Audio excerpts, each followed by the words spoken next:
नमस्कार दोस्तों, आप देख रहे हैं रहस्य के पार और आज इस वीडियो में एक्सप्लेन करने जा रहे हैं वैम्पायर डायरीज का सीजन 7 का एपिसोड नंबर 3। तो चलिए शुरू करते हैं। शुरू करने से पहले वीडियो को जरूर लाइक करना, चैनल को जरूर सब्सक्राइब करना अगर नहीं है, क्योंकि कुछ लोगों ने नहीं किया। तो हाल ही में पता चला है कि उन लोगों को वैम्पायर उठा के ले गए हैं। जिस तरह की ये डेमन स्टेफन भाग रहे हैं, कहीं आपको ना भागना पड़ जाए, इसलिए प्लीज वीडियो को जरूर लाइक करें, चैनल को सब्सक्राइब करें वैम्पायर से बचने के लिए। अब शुरू करते हैं एपिसोड नंबर 3 राइट नाउ।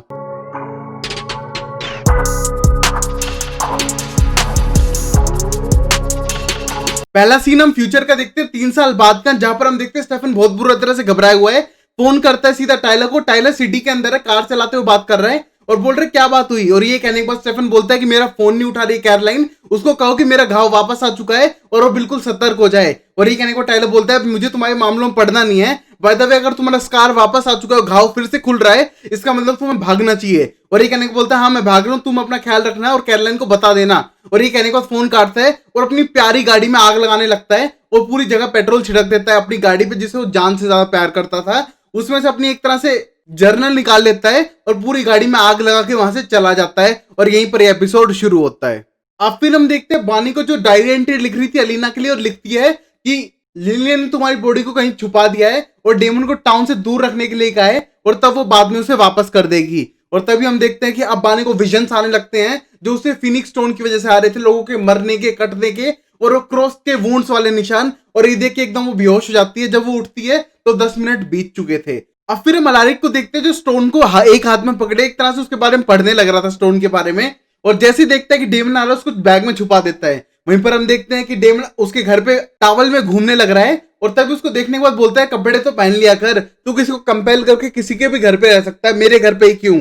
और ये कहने के बाद डेमन बोलता है पहली बात तो ब्रो जोन रहेगा इसलिए, और नंबर 2 मैं अकेला किसी घर पे क्या करूंगा, और तुम्हारे के लिए कंपनी बन जाएगी ऑकवर्ड कंपनी, इसलिए मैं तुम्हारे साथ हूं। और तभी बोलता है कि मुझे एक तरह से मैट से भी हेल्प चाहिए और कॉन्टेक्ट बना के रखने हैं, क्योंकि लेटेस्टली न्यूज मिली है कि लिली बार बार एक बीच के एरिया पे फोन कर रही है, एक मर्टल बीच के पास, और वहां पर शायद उसका एक हेरेटिक हो सकता है, इसलिए मुझे इन्फॉर्मेशन के आसपास ही रहना चाहिए। उसी मोमेंट पे हम देखते हैं बानी उनके घर पे आती है और बोलती है मैं तुम्हें डिस्टर्ब तो नहीं कर रही हूँ।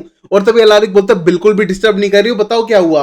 और ये कहने को बोलती है जो तुमने मुझे स्टोन कल पकड़ाया था फिनिक्स स्टोन, क्या तुमने पक्का उसको एक तरह से डिस्ट्रॉय कर दिया है ना। और तभी अलारिक बोलता है हाँ पक्का डिस्ट्रॉय कर दिया, क्यों पूछ रही थी। बोलती है कि मुझे फिर से वही डार्क विजन्स आने लगे, लोगों की मौत हो रही है, वहां पर वो क्रॉस वाले वुंड्स दिखाई दिए, घाव दिखाई दे रहे हैं और लोग चिल्ला रहे हैं। और उसके बाद जब मैं उठी तो 10 मिनट हो चुके थे, एक पल में 10 मिनट बीत चुके थे और बहुत ही खतरनाक चीज थी, और प्लीज कहो तुमने ऐसा कर दिया है। और ये कहने के बाद बोलता है बानी मैंने पक्का कर दिया है, यकीन करो मेरे ऊपर, मैंने उसको हाइड्रोफ्लोरिक एसिड में डाला और उसको बिल्कुल डिस्ट्रॉय कर दिया है, तुम्हें टेंशन लेने की जरूरत नहीं है। और तभी हम देखते हैं उस मोमेंट पे डेमन बोलता है चलो कौन बीच में कौन चल रहा है मेरे साथ। तभी हम देखते हैं दोनों मना कर देते हैं, बट तभी बोलते तुम दोनों को मेरे साथ चलना पड़ेगा एक बीच पार्टी के लिए। पार्टी क्या है, हमको एक तरह से हंट करना है कि क्या करना चाह रही है लिली, जिससे हम पता कर सके कि हमें अलीना वापस कैसे चाहिए।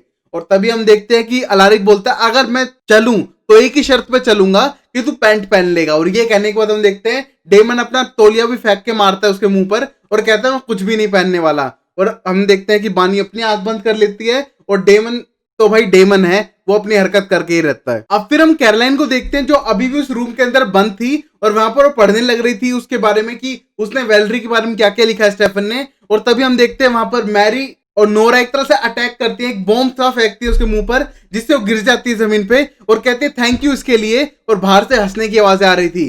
तभी हम देखते हैं कि उसको स्टेफन का फोन मिलता है, जिसपे स्टेफन का फोन आया था, और स्टेफन बोलते हैं कि तुम्हारे पास मेरा फोन यहाँ पर कैसे आया है। और बोलती है तुम शायद कल भूल गए होगे जब मुझे यहाँ पर लेने आए थे। और तभी स्टेफन बोलता है डोंट वरी मैं तुम्हें बचा लूंगा, वहां कोई प्रॉब्लम तो नहीं है। और तभी कैरोलाइन बोलती है हाँ प्रॉब्लम तो है, 2-3 हेरेटिक्स मेरे दिमाग खराब करने लग रही हैं और ऊपर से मैं अकेली पड़ चुकी हूँ। और ये कहने के बाद देखते स्टेफन बोलता है डोंट वरी मैं कुछ तो करके रहूंगा, पर मॉम को हमको अलग करवाना है ना, मुझे और मेरे भाई को, तो मैं ऐसे बिहेव करूंगा कि हम सच में अलग हो चुके हैं, जिससे शायद वो तुझे छोड़ दे। और ये कहने के बाद अब कैरोलाइन बोलती है प्लीज अपने भाई को समझाना किसी और हेरेटिक को ना मारे वरना मुझे झेलना पड़ जाएगा। और वो बोलती है चलो ये सब तो छोड़ो, तुम मुझे बताओ ये वेलेरी टॉल कौन है। और ये बोलने के बाद हम देखते हैं स्टेफन चुप हो जाता है और बोलता है तुम्हें कैसे पता इस नाम के बारे में। तभी कैरोलाइन बताती है ये उन हेरेटिक्स में से एक है, ब्लॉन्ड हेयर, थोड़ा साइको नेचर है, ब्लू कलर की आईज है। और ये कहने के बाद हम देखते हैं कमरे के अंदर वेलरी आ चुकी थी।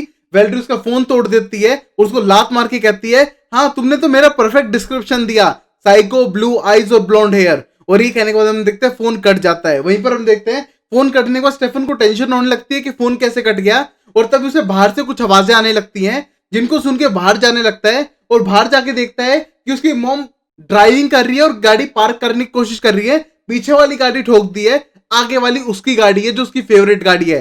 तभी हम देखते हैं उस गाड़ी के आगे खड़ा हो जाता है और बोलता है कि तुम मेरा टाउन ले सकती हो, तुम मेरे घर ले सकती हो, पर तुम मेरी गाड़ी नहीं तोड़ सकती हो मॉम। और ये कहने के बाद वो गाड़ी से बाहर निकलती है और कहती है कि मैं तो सिर्फ पैरेलल पार्किंग सीख रही थी। और ये कहने के बाद बोलता है कि मैं सिखा सकता था, बट थिंग इज तुम अपनी हेरेटिक से बोलो कि वो कैरोलाइन को तंग करना बंद करे, कैरोलाइन ने कुछ नहीं किया है। और ये कहने के बाद उसकी मॉम बोलती है अपने भाई डेमन को क्यों नहीं समझाते हो कि हेरेटिक्स को मारना बंद क्यों नहीं करता वो। और ये कहने के बाद स्टेफन बोलता है मैं उससे बात भी नहीं कर रहा हूँ, जब से आपने उसे टाउन छोड़ने के लिए कहा है सबके लिए अच्छा है, आपके लिए भी और मेरे लिए भी, जो टाउन छोड़ के जा चुका है। और ये कहने के बाद हम देखते हैं उसकी मॉम खुश हो जाती है और कहती है वो तुमसे बात नहीं कर रहा। बोलता है बिल्कुल भी बात नहीं हो रही हमारी। और ये कहने के बाद अब लिली बोलती है चलो तो फिर मैं बताऊंगी उन लड़कियों को कि कैरोलाइन के साथ ज्यादा बुरा बिहेव ना करें। और ये होने के बाद स्टेफन बोलता है मॉम मुझे आपसे एक क्वेश्चन पूछना था, आप कैसे जानती हो वैलेरी को। और ये कहने के बाद बोलते हैं तुम्हें पता चल गया, चलो तुम एक एक पीस को जोड़ रहे हो और अब पता चल रहा है कि वैलेरी कौन है। और ये कहने के बाद बोलती है तुम्हें तो शायद वो पहली बार तब मिली होगी ना 1863 में, बट मैं उससे बहुत पहले से जानती हूँ, वो मेरे टीबी वार्ड में काम करती थी और जब मैं वैम्पायर बनी मैंने उसको अपने अंडर ले लिया और अपनी टीम में शामिल कर लिया था। और ये कहने के बाद बोलती है तुम्हें समझ ही गए होगे कि एक तरह से मैंने उसे तुम्हारे पास भेजा था 1863 में।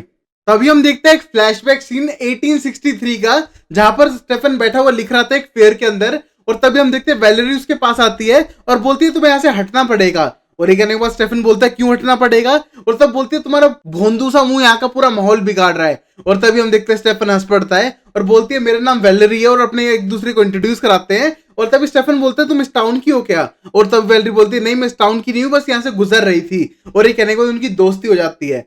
फिर हम देखते हैं कैरोलाइन पे बहुत ज्यादा गुस्सा हो जाती है वैलेरी और बोलती है मेरी बुक तुम्हारे पास कैसे आई, ये स्टेफन की जर्नल है। और ये कहने के बाद अब कैरोलाइन बोलती है हाँ मैं जानती हूँ स्टेफन की है और तुम्हारे पास है वो भी मुझे पता था, बट मुझे नोरा ने दी है। और तुम्हारे और स्टेफन के बीच में क्या चल रहा था। और तभी बोलती है तुमसे कोई मतलब नहीं है उसका। और तभी कैरोलाइन बोलती है हाँ समझ सकती हूँ मैं इतने पेन में, मुझे और दर्द चाहिए भी नहीं, तुम्हारे और स्टेफन के बीच में सदियों पहले कुछ हो रहा था, मुझे उससे कोई लेना देना नहीं है, और तुम कोई रैंडम गर्ल हो जिसकी आंखें स्टेफन पे पड़ गई थी। और ये कहने के बाद वैलेरी को गुस्सा भी होता है और हंसती भी है उसके ऊपर और कहती है कोई छोटी मोटी लड़की नहीं थी मैं स्टेफन की जिंदगी का सबसे पहला प्यार थी। और ये सुनने के बाद हम देखते हैं कि कैरोलाइन के होश उड़ चुके थे। फिर हम अगले सीन में देखते हैं कि स्टेफन अपनी मॉम की गाड़ी रिपेयर कर रहा है और वहीं पर खड़ी उसकी माँ बता रही है अपने टाइम की स्टोरी कि वो डिप्रेशन में चली गई थी तुम्हें छोड़ने की वजह से, और वो तुम्हें कभी छोड़ना नहीं चाहती थी और इस वजह से बार बार चेक करती रहती थी कि तुम सही तो हो, और इसीलिए उसने एक तरह से भेजा था वैलेरी को भी, और वो हमेशा टेक केयर करती थी। और जब पता चला तुम बिल्कुल सही हो चुके हो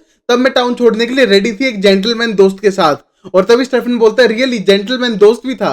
और उसकी मॉम बोलती है इसमें क्या गलत है, मैं वैम्पायर बन चुकी थी और वैम्पायर दोस्त हो सकता है मेरा।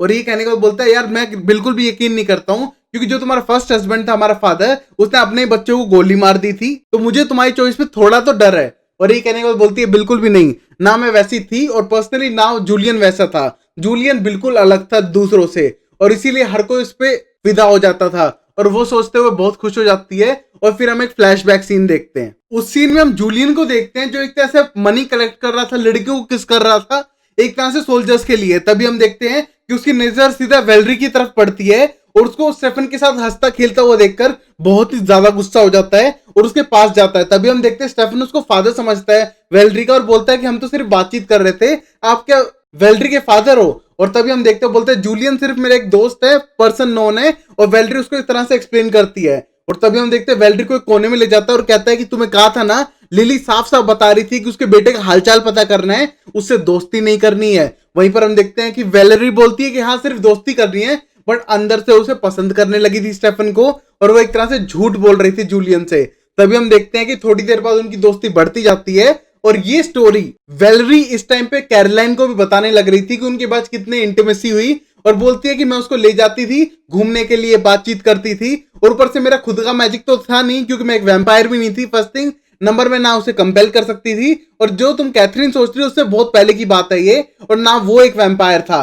तभी हम मिले थे और हमारी दोस्ती बहुत अच्छी हो चुकी थी। मैं एक विच थी जिसके कवन ने उसे छोड़ दिया था क्योंकि मेरे पास खुद का पावर नहीं थी और मैजिक नहीं था, मेरे पास एक स्टोन था जिससे मैं मैजिक चुराती थी, जिस स्टोन की वजह से मैं एक तरह से स्टेफन को जूलियन के सामने से लेके जाती थी और जूलियन को पता भी नहीं चलता था और हम फिर अकेले में चले जाते थे। और ये कहने के बाद कैरोलाइन बोलती है फिर क्या था, और तभी बोलती है इससे तुम्हें कोई मतलब नहीं, अकेले में क्या था। और ये कहने के बाद कैरोलाइन समझ जाती है और बोलती है अब मैं समझी, तुमने मुझे एक तरह से वर्वेन के अंदर बॉडी इसलिए ट्रांसफर नहीं किया था कि मेरे स्किन को टच करे तो वर्वेन जैसा लगे, ना ही मैरी के लिए, बल्कि स्टेफन मुझे आएगा और मुझे टच ना कर पाए। और ये कहने के बाद उसके पास जाके बैठ जाती है और बोलती है फिर कंटिन्यू करो स्टोरी। और तभी हम देखते हैं वैलेरी अपनी स्टोरी कंटिन्यू करती है। तब फिर हम देखते हैं वो कुछ ज्यादा इंटीमेट हो जाते हैं एक दूसरे के साथ। और वही वैलेरी कैरोलाइन से बोलती है अब तुम समझ से सकती होगी, उसका फर्स्ट टाइम था, मेरा फर्स्ट टाइम था, तो हमारे लिए एक दूसरे के लिए स्पेशल हार्ट में प्लेस होगी। और ये कह के एक तरह से कैरोलाइन को जलाने लग रही थी वो। फिर हम देखते हैं स्टेफन को जो अपनी मॉम को गाड़ी चलाना सिखा रहा है और तभी उसकी मॉम बोलती है मुझे नहीं पता था वैलेरी तुम्हारे बीच में कुछ चल रहा है। और ये कहने के बाद स्टेफन बोलता है वैलेरी ने तुम्हारे बारे में मुझे कुछ नहीं बताया था। और तभी उसकी मॉम बोलती है वैलेरी ने मुझे ये बात बताई कि तुम मुझे भूल चुके हो और अपनी लाइफ में फॉरवर्ड हो चुके हो। और ये कहने के बाद बोलता है कौन ऐसा बच्चा होगा जो अपनी माँ को भूल जाएगा जब उसकी माँ को उससे छीन लिया गया हो और टीबी वार्ड में रख दिया हो गया हो और उसके लास्ट टाइम गुड बाय भी नहीं कहा हो, और तुम ऐसी बातों पर यकीन कैसे करती हो। और तभी हम देखते हैं एक फ्लैशबैक सीन जिसके अंदर वैलेरी और स्टेफन कुछ इंटीमेट हो रहे थे। और तभी स्टेफन बोलता है कि माँ से दूर जाने का कोई गम नहीं कम कर सकता, बट आपको डिस्ट्रैक्शन ढूंढने पड़ते हैं। वहां पर वो इंटीमेट होता है, किस कर रहा था। और तभी वैलेरी को बोलता है तुम मेरे साथ चलो, मुझे तुम्हें कुछ दिखाना है। और तभी हम देखते हैं वो एक कब्र पे लेके जाता है जो उसकी माँ की थी और बोलता है कि पिछले 6 साल से लगता है वो कल ही का दिन है, मैं यहाँ पर डेली फ्लावर चढ़ाने आता हूँ और ये फ्लावर वो फ्लावर है, अगर उन्होंने टाइम पे दे देता तो शायद उनके टॉनिक बन पाती और वो सही हो पाती। और ये कहने को बोलता है काश कि मैं उस दिन जल्दी टाउन में जाकर वो दवाई लेके आ जाता तो मेरी माँ जिंदा होती। और ये कह के रिग्रेट करके वहीं बैठ जाता है। और तभी हम देखते हैं वैलेरी उसके साइड में बैठती है और बोलती है ये फ्लावर बिल्कुल भी काम का नहीं है और शायद तुम्हारे पापा ने झूठ बोला तुमसे कि उनके लिए आसान हो कि तुम रोगे और पूरा ड्रामा क्रिएट करोगे जब तुम्हारी माँ को टीबी वार्ड में लेके जाएंगे, इसलिए उनसे तुमसे झूठ बोला और इस तरह का कोई मेडिसिन नहीं बनती है। स्टेफन बोलने लगता है कि मैंने मेरी मॉम को लास्ट टाइम गुड बाय भी नहीं बोला और ये कह के बहुत निराश हो जाता है। बट तभी हम देखते हैं वहां पर जूलियन आ जाता है और बोलता है वैलेरी से कि चलो हमें चलना है यहाँ से न्यूयॉर्क की तरफ। और तभी देखते हैं वैलेरी बिल्कुल भी खुश नहीं होती स्टेफन को छोड़ के जाने के लिए और बोलती है कि मैं नहीं जाना चाहती हूँ। बट तभी हम देखते हैं कि जूलियन को गुस्सा आता है और बोलता है कि तुम मेरा ऑर्डर नहीं मान रही हो, किसी और का ऑर्डर है, तुम्हें जानती हो किसका है, उसका फॉलो करना है और तुम्हें मेरे साथ चलना पड़ेगा। और तभी हम देखते हैं कि वो वहां से जाने लगती है और तभी स्टेफन बोलता है कि हम फिर कब मिलेंगे। और ये कहने के बाद वैलेरी बोलती है मैं जल्दी मिलने आऊंगी तुमसे। और ये कह के वहां से जाने लगती है। और ये स्टोरी सेम वैलेरी एक तरह से कैरोलाइन को भी बताने लग रही थी। और तभी वो बताती है कि जूलियन ने मुझे ऐसा कन्फेस करवाया लिली के आगे, क्योंकि बहुत ही मैनिपुलेटिव है जूलियन। वो एक तरह से इतना मैनिपुलेटिव बात करता है कि तुम उसकी बातों में आ जाओगे। और उसने मुझसे ये कहलवाया कि स्टेफन उसकी माँ को भूल चुका है और अपनी लाइफ में फॉरवर्ड हो चुका है और अपनी लाइफ अच्छे से जी पा रहा है। और ये कहने के बाद जूलियन के बारे में बोलती है कि वो सबसे खतरनाक और शातिर है। तभी हम देखते हैं कि स्टेफन और मॉम भी उसकी यही डिस्कस करने लग रही थी और उसकी मॉम अपने बेटे की तरफ देखे जा रही है। और तभी स्टेफन बोलता है रोड पे ध्यान दो। और उसकी मॉम को एक तरह से बहुत ज्यादा दया आ रही थी अपने बेटे पे। और तभी बोलती है कि वैलेरी ने तुम्हारे साथ दिया कि नहीं दिया। और ये कहने के बाद बोलते हैं कौन सा साथ दिया, वो आई नहीं थी, उसने मुझे टेलीग्राम भी भेजा था जिसको मैं पढ़ के वहां पर बैठ रहा था और उसने कहा था कि वो एक स्पेसिफिक डेट वाले दिन आएगी और मैं वहां पर 2 घंटे पहले बैठ गया था। और वही हम देखते हैं वैलेरी वो लिखी हुई बात जो सारी स्टेफन ने अपने बुक में लिखी थी वो पढ़ के एक तरह से बताने लग रही थी कैरोलाइन को कि वो वहां पर 2 घंटे पहले आके बैठ गया और वेट कर रहा था कि वैलेरी वहां पर आएगी उससे मिलने के लिए। और वो 2 घंटे पहले से लेकर रात तक बैठा रहा, हर बार कोई भी आए तो यहाँ वहां दिखता था कि वैलेरी आएगी, बट वो नहीं आई और वेट कर करके पागलों की तरह बैठा रहा पूरे दिन। सब लोग उसे इडियट समझते रहे और उसको लगा कि उसको डंप कर दिया गया है और फिर वापस घर चला गया। और ये कहने के बाद हम देखते हैं उसकी मॉम को बहुत बुरा लगता है और कहती है वैलेरी ऐसा करती तो नहीं है, पता नहीं तुम्हारे साथ ऐसा क्यों किया और तुम उससे गुस्सा तो नहीं हो अब तक। और ये कहने के बाद बोलते हैं 150 साल हो चुके हैं, अब तो मैं शायद उस चीज को भुला भी चुका हूँ। और ये कहने के बाद चुपचाप हो जाता है, बट लगता है कि वो अभी भी उस पर गुस्सा है। कैरोलाइन बहुत ही ज्यादा अपसेट हो जाती है और इमोशनल भी, और कहती है तुम स्टेफन के साथ ऐसा कैसे कर सकते हो। और ये कहने के बाद वैलेरी को गुस्सा आता है और कहती है कि चेंज ऑफ प्लान हो चुका था और मेरे हाथ में कुछ नहीं था। फिर हम देखते हैं कैरोलाइन से बोलती है वैलेरी कि मुझे तुम्हें सब कुछ एक्सप्लेन करने की जरूरत नहीं है, मैं यहाँ से जा रही हूँ। जैसे वो गेट की तरफ जाती है वो एकदम इमोशनल हो जाती है जैसे उसके साथ कुछ बुरा हुआ था। तभी हम देखते हैं वैलेरी को जो पास्ट का सीन देख रही थी वहीं पर हम देखते हैं चुपचाप वहां से भागने की कोशिश करती है। और तभी जूलियन उसके आगे आ जाता है और कहते हैं कहाँ जा रही हो, हमें जाना है ना न्यूयॉर्क के लिए, और न्यूयॉर्क से फिर हम सीधा इंग्लैंड जाएंगे। और तभी हम देखते हैं चुपचाप कहती है, बोलती है मैं नहीं जाना चाहती हूँ, मैं यहीं पर रहना चाहती हूँ। तभी हम देखते हैं सबसे पहले तो उसका वो नेकलेस निकाल देता है जिसे वो मैजिक एब्जॉर्ब करती है और कहता है कि जो मैं चाहूंगा वो करना पड़ेगा, क्योंकि तुम्हें पता है लिली अपने तुम जैसे अनाथ बच्चों के सिवाय कहीं नहीं जाती है, तो तुम्हारा जाना जरूरी है। वहीं पर हम देखते हैं वो बोलती है मैं नहीं जाने वाली हूँ और पीछे हटती है और डरने सी लगती है। तभी जूलियन बोलता है डर रही हो, तुम्हारी सांसें तेज हो रही है, पता लग रहा है तुम दोनों हार्ट बीट्स को सुन पा रहा हूं मैं। और ये कहने के बाद हम देखते हैं कि वो एकदम शांत हो जाती है और बोलती है 2 हार्ट बीट कैसे। और ये कहने के बाद बोलता है जूलियन कि तुम्हें पता है कि तुम सेलोटोर के बच्चे के साथ प्रेग्नेंट हो, और क्या स्टेफन को पता है इसके बारे में। और ये कहने के बाद वो डर जाती है। तभी हम देखते हैं कि अब लिली घर पे आ चुकी थी और वहां पर हम देखते हैं कि स्टेफन की बुक पढ़ने लग रही थी कैरोलाइन। और कैरोलाइन से पूछती है वेलरी यहाँ पर आई थी, और बोलते हैं हाँ थोड़ी देर पहले वो यहाँ से जा चुकी है मुझे टॉर्चर करने के बाद, और शायद टॉर्चर के बाद उसे भूख लगाती है। और तभी हम देखते हैं कि वो बोलती है लिली मुझे पता चला तुम्हारी मॉम इसी समर में मरी थी। और ये कहने को बोलते हैं हाँ स्प्रिंग समर के टाइम पे, और तुम्हें क्या मतलब है, मैं केयर टेकर के साथ अपनी पर्सनल लाइफ शेयर नहीं करना चाहती, और जबकि मैं पढ़ रही हूँ स्टेफन के बारे में। और ये कहने के बाद हम देखते हैं वो बहुत ज्यादा इमोशनल हो जाती है और कहती है कि तुम उस लॉस से आगे निकल रही हो ना।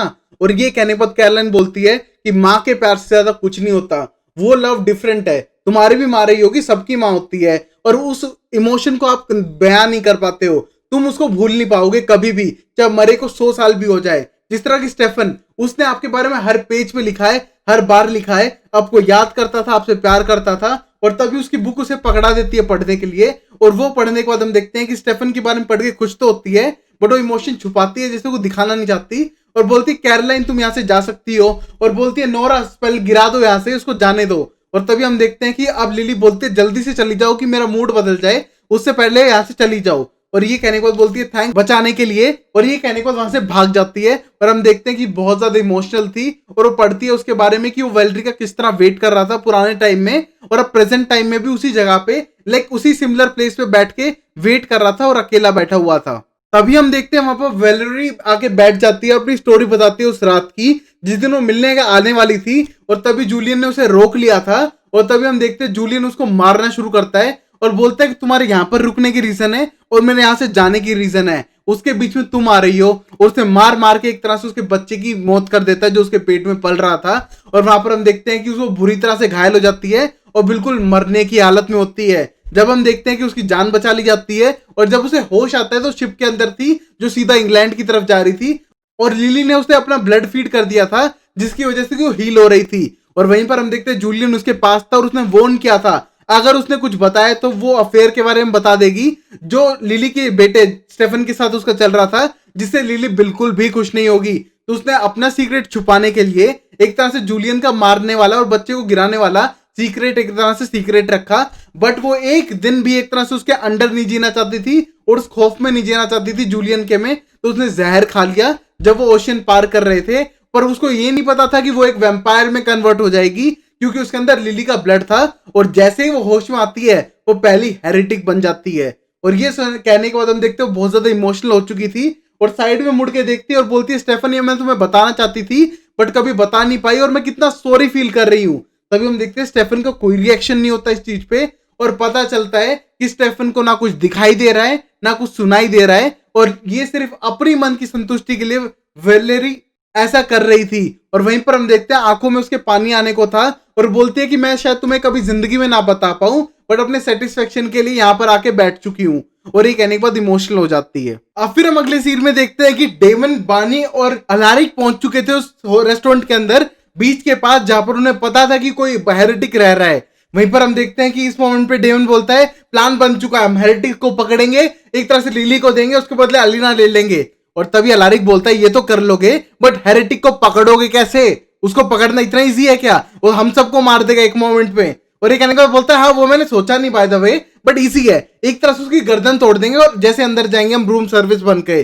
तभी हम देखते हैं कि गेट पे डेमन जाता है, नॉक करता है और डेमन को देख के एकदम खुश हो जाता है बंदा, और हेरेटिक बोलता है डेमन भाई तू यहाँ पर क्या कर रहा है, डेमन सेल्वाटोर ना, और उसको अंदर बुलाता है, गले लगता है। और ये देख के हम देखते हैं बानी और अलारिक एकदम हैरान थे, भाई इसको हर कोई जानता है क्या। अंदर जाने के बाद हम देखते हैं कि बानी पूछने लगती है कि तुम इसे कैसे जानते हो, और बोलते हैं ये लिली का बेटा है ना डेमन सेल्वाटोर, 1863 में मिला था इसमें बार के अंदर। और बोलता है मैं तो बहुत बार में जाता हूँ, तू कहाँ मिल गया मुझे। और ये कहने का बोलता है तुम्हारी मॉम ने मुझे भेजा था बाय द वे, मैं उनका एक हेरेटिक था, उनने मुझे भेजा था चेक करने के लिए कि तुम सही तो हो क्या नहीं हो या फिर कोई पंगा तो नहीं चल रहा है तुम्हारे साथ। और ये कहने को बोलता है मेरी मॉम कब भेजने लगी भाई, वो तो हमसे नफरत करती है, हमारी कभी मॉम थी नहीं, टेंशन नहीं लेती हमारी।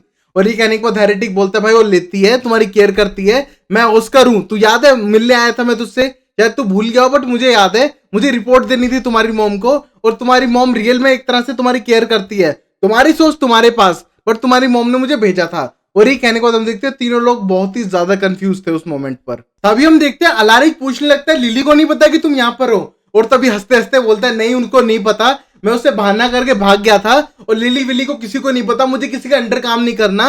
ऊपर से उस प्रिजन वर्ल्ड में रहने के बाद मुझे एक तरह से इरिटेशन हो गई थी, यहाँ पर आया हूँ, फ्रीडम मिली हुई है, फ्रीडम जो मुझे हमेशा चाहिए थी। ऊपर से यहाँ पर एक कार्ड है जिससे मैं पता है दोस्तों को बुला सकता हूँ, उनके साथ अमेजिंग मोमेंट्स बिता सकता हूँ। और ये कहने के बाद बानी बोलती है उसको एस्कॉर्ट सर्विस बोलता है इडियट, और बोलता है हाँ जो भी है अमेजिंग एक्सपीरियंस होता है बाय द वे। और ये कहने के बाद हंसने लगता है और बोलता है बहुत अच्छा लगता है फ्रीडम में। और तभी हम देखते हैं उस मोमेंट पे अलारिक एक तरह से समझाने की कोशिश करता है कि हमारे पास एक विजन है जिसको निकालना है इसके दिमाग से। और तभी हम देखते हैं बानी बोलती है हाँ तुम्हें एक साइफन करना है, एक मेरा ड्रीम। और ये कहने के बाद बोलता है मैं ऐसा क्यों करने लगा पहली बात, और वो ड्रीम किस बारे में है। और ये कहने के बाद अब डेमन बोलता है देख हम मेरी मॉम को नहीं बताएंगे कि तुम यहाँ पर हो, और तुम उस ड्रीम को एक बार ले लो जिससे कि इसको छुटकारा मिले। और ये कहने को हम देखते बोलता है ओके तुम्हारी मॉम को नहीं बताओगे तो मैं करने के लिए तैयार हूं। और तभी उसके सर पे हाथ रखता है और उस विजन को लेता है जहां पर लोगों को काटा मारा जा रहा है, उस पर एक तरह से क्रॉस वाला वुंड दिखाई दे रहा है, और वो हेरेटिक जिसका नाम ऑस्कर है और डर के पीछे लगता है और बोल रहे तुम किसके पीछे पड़े हो और तुम्हें फिनिक्स स्टोन के बारे में क्या क्या पता है। और ये कहने के बाद बानी बोलती है तुम्हें कैसे पता फिनिक्स स्टोन के बारे में, और बोलता है किसके पास है और यहाँ पर क्यों कर रहे हो तुम। और तभी हम देखते हैं कि डेमन और अलारिक भी खड़े हो जाते हैं और यहाँ वहां देखने लगते हैं। और तभी हम देखते हैं कि वो तीनों को एक तरह से बेहोश कर देता है, बानी का दम घोटकर एक तरह से अलारिक का दम घोटता है और डेमन की तो गर्दन तोड़ देता है अपने साइफिन मैजिक से, और वहां से वो भाग जाता है। फिर हम देखते हैं थोड़ी देर बाद अब होश आ जाता है और डेमन उन दोनों को जगाता है और बोलता है जग जाओ, वो जा चुका है,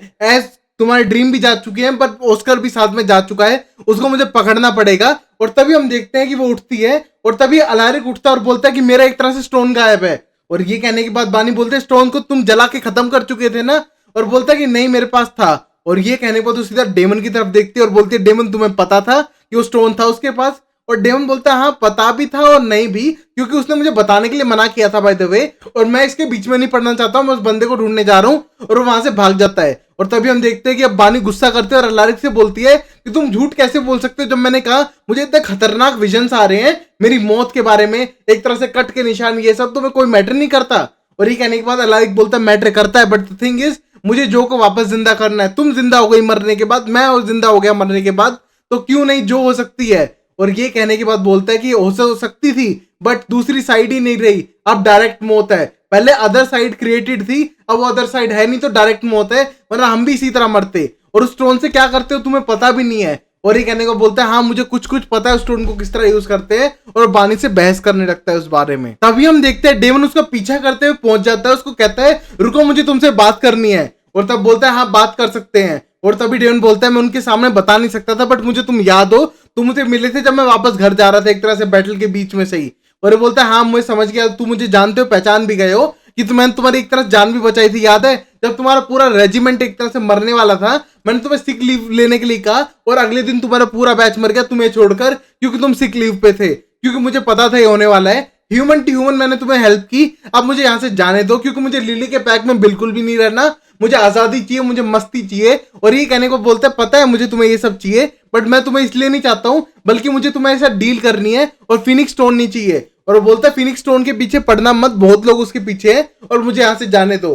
बट तभी डेमन बोलता है मैं तुम्हें ऐसे कैसे जाने दे सकता हूँ जब मैं तुम्हारी एक तरह से डील करने वाला हूँ, और उस पर अटैक करता है। बट तभी हम देखते हैं ऑस्कर द हेरेटिक ज्यादा पावरफुल पड़ता है उसके ऊपर, बट तभी बानी आ जाती है अपने मैजिक के साथ और पीछे से आता है अलारिक जो उससे रिवेन गन मारता है और उसको जमीन पे गिरा देते हैं, और उससे फिनिक्स स्टोन निकाल लेती है बानी और एक तरह से पकड़ाती है अलारिक को और बोलती है अगली बार से मुझसे झूठ मत बोलना, और बहुत ही गुस्सा दिखाई देती है। फिर हम देखते हैं बानी अलारिक से पर्सनली मिलती है और फिर अलारिक सारी बात सच बता देता है और सारी बुक रख देता है और बोलता है मैंने सारी बुक पढ़ी है, इनके बारे में लिखा हुआ है फिनिक्स स्टोन के बारे में, बट उसमें कुछ डिटेल में नहीं है कि उससे लाइफ भी वापस लाई जा सकती है, बट मुझे डाउट था इसलिए मैंने ट्राई किया। और तभी हम देखते हैं वो मुर्दा घर के अंदर लेके जाता है और बॉडी को निकालता है, पर तभी हम देखते हैं कि साफ मना कर देती है बानी, बोलती है ऐसा हो ही नहीं सकता क्योंकि अदर साइड है ही नहीं, तुम्हें क्या लगता है स्टोन रखोगे वापस आ जाएगी, ऐसा होना मुश्किल है। और तभी अलारिक बहुत ज्यादा निराश हो जाता है बट फिर बानी बोलते चलो ट्राई करने में क्या जा रहा है, ट्राई करते हैं। वहीं पर हम देखते हैं कि इस टाइम पे डेमन ने ऑस्कर को बांध दिया था, रिवेन लगा रखा था उसकी बॉडी के अंदर, और तभी फोन करता है सीधा लिली को और बोलता है कि मुझे तुमसे कुछ बात करनी है। बट लिली बोलते है मुझे तुमसे कोई बात नहीं करनी है और तुम हमेशा पहेलियां बुझाते रहोगे डेमन, मुझे कोई बात नहीं करनी है। बट डेमन बोलता है ऑस्कर मेरे हाथों में, मैंने उसे पकड़ लिया है, मुझे वो बीच एरिया पे मिल गया था। और ये कहने के बाद लिली को गुस्सा आता है और बोलती है अगर मेरे किसी और फैमिली मेंबर पे हाथ डाला तो देखना मैं तुम्हें मार डालूंगी। और ये कहने के बाद बोलते हैं हाँ मुझे अलीना वापस कर दो, मैं इसे वापस कर दूंगा, सिंपल डील है। और ये कहने के बाद उसे डील करने लगता है और लिली को बहुत ज्यादा गुस्सा आ रहा था। तभी हम देखते हैं स्टेफन अपने घर पे बैठा हुआ था और उसके पास कैरोलाइन आ जाती है और कैरोलाइन को देख के हैरान था और बोलते तुम आ गई। बोलते हाँ लिली ने मुझे छोड़ दिया एक तरह से, और एक तरह से उसका मूड चेंज हो गया होगा मेरे लिए। और बोलती है कि तुम्हारे पहली वैलेरी लव के बारे में मैंने सुना। और तभी स्टेफन बोलता है बहुत पुरानी बात है, जब मैं बच्चा था 16-17 साल का, अपनी माँ के बारे में गा रहा था उसके सामने, तो शायद कुछ हो गया होगा। और ये कहने के बाद बोलती डोंट वरी, मुझे कोई प्रॉब्लम नहीं है, और वैसे भी तुम्हारी फर्स्ट लव स्टोरी थी, नॉट अ बिग इशू, ऊपर से हम पे कोई इफेक्ट नहीं पड़ने वाला। वैसे भी तुमने मुझे पहली बार तब देखा था जब तुम अलीना के साथ थे। और तभी ये कहने के बाद बोलता है वो बात पुरानी हो चुकी है, अब मेरे लिए सिर्फ तुम मैटर करती हो। और तभी कैरोलाइन बोलती है वैलेरी भी नहीं जो अब प्रिजन वर्ल्ड से बाहर आ चुकी है। बोलते हैं नहीं वो मैटर नहीं करती, बहुत पुरानी बात हो चुकी है, मैं पास्ट को भुला के एक तरह से नई शुरुआत करना चाहता हूँ। और एक तरह से रोमांटिक दिखाई देने लगता है कैरोलाइन के साथ। अब फिर हम देखते हैं ऑस्कर को होश आने लगा था और देखते हैं वहां पर वैलेरी आ चुकी थी। और वैलेरी को देख के बोलते तुम्हें कैसे पता लगाया। और वैलेरी बोलती है मैंने एक तरह से लोकेटर स्पेल किया है। और तभी ऑस्कर बोलता है लगता है लिली को मेरे बारे में पता चल गया और इसलिए तुम्हें उसने भेजा है। और ये कहने के बाद बोलता है लिली को पता भी नहीं है मैं कहां पर हूं, और मैं तुमसे पर्सनली मिलने आई हूं, जो तुम्हें टीम ने काम भेजा था एक तरह से जूलियन को ढूंढने का, तुमने किया। और ये कहने के बाद बोलता है हाँ कर तो दिया बाय द फैक्ट, बट मैं घर वापस नहीं आना चाहता था, लिली के अंडर वापस नहीं आना चाहता था, इसलिए मैंने नहीं बताया, वरना मैं 2 महीने पहले ढूंढ चुका था उसे। तो और ये कहने के बाद बोलता है तो क्या करोगे अब। और बोलते हैं शायद मैं उसको एक तरह से चेंज करूं अगर मैं तुम्हें इन्फॉर्मेशन दूं जूलियन के बारे में अपनी आजादी के लिए। तभी वैलेरी बोलती है हाँ तुमसे बहुत ज्यादा स्वीट एंड काइंड रहे हो हमेशा, और तुम बहुत ही अच्छे भाई जैसे रहे हो मेरे, बट मैं जूलियन को वापस नहीं आने दूंगी। और तभी दिल के अंदर उसका हाथ डालती है और उसका दिल निकाल लेती है और कहती है मैं जिंदगी में कभी जूलियन को वापस नहीं आने दूंगी, चाहे कुछ भी हो जाए। और ये करने के बाद देखते हैं कि वो ऑस्कर को मार डालती है और बहुत ही ज्यादा डरी हुई थी वो जूलियन से। तो यहीं पर एपिसोड खत्म होता है। तो guys I hope you like this episode. और पता चलता है कि वैलेरी को कितना ज्यादा डर लगता था जूलियन से, और यहाँ पर वो अपने वापस प्यार को पाने के लिए कैरोलाइन से बदला ना ले। वहीं पर हम देखते हैं कि इस खून का इल्जाम शायद डेमन पे लग जाए और शायद अब लिली शायद अपने खुद के बेटे को मार डाले। ये सब देखेंगे अगले एपिसोड में, तब तक के लिए लाइक शेयर सब्सक्राइब करें। और अब लिली के अलीना की बॉडी को भी खत्म कर देगी, ये भी हो सकता है। तो मिलते हैं नेक्स्ट वीडियो में, लाइक शेयर सब्सक्राइब करो, bye bye, tata, sayonara and take care.